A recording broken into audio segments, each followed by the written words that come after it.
સાબરમતી નદીમાં પાણી ઓસર્યા છે ત્યારે પાણી ઉતરતા જ રિવરફ્રન્ટની સફાઈ શરૂ કરવામાં આવી। 3 જેસીબીથી વોકવેમાં આવેલી માટી ખસેડવાનું કામ શરૂ કરવામાં આવ્યું। સાબરમતી રિવરફ્રન્ટ વોકવે સુધી પાણી આવી ગયું હતું।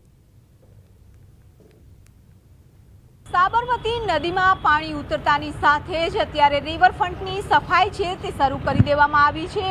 આ રિવરફ્રન્ટનો વોકવે છે કે જ્યાં સુધી પાણી છે તે આવી ગયા હતા। સાબરમતી નદીમાં ઉપરવાસથી જે રીતે પાણી છોડવામાં આવ્યું હતું અને એ પાણી રિવરફ્રન્ટના વોકવે સુધી પહોંચી ગયું હતું, જેના કારણે માટી ગંદકી છે તે રિવરફ્રન્ટમાં જોવા મળી રહી છે। પરંતુ જેવું પાણી ઉતરતાની સાથે જ અત્યારે રિવરફ્રન્ટની સાફ સફાઈ છે તે શરૂ કરી દીધી છે। માટી હટાવવાની કામગીરી અને સાથે જ પાણીથી સફાઈ છે તે આખા રિવરફ્રન્ટની કરવામાં આવી રહી છે। સાથે જ અત્યારે પણ હજુ 4 ગેટ છે તે વાસણા બેરેજના ઓપન રાખવામાં આવ્યા છે અને તેના કારણે એક પાણીનું લેવલ છે તે મેન્ટેન રહી શકે। અત્યારે પણ સાબરમતી નદીમાં છે તે પાણીનું લેવલ છે ઘણું નીચું આવી ગયું છે અને હવે લોકો માટે પણ જ્યારે સાફ સફાઈ થયા બાદ ખુલ્લું મૂકી દેવાશે।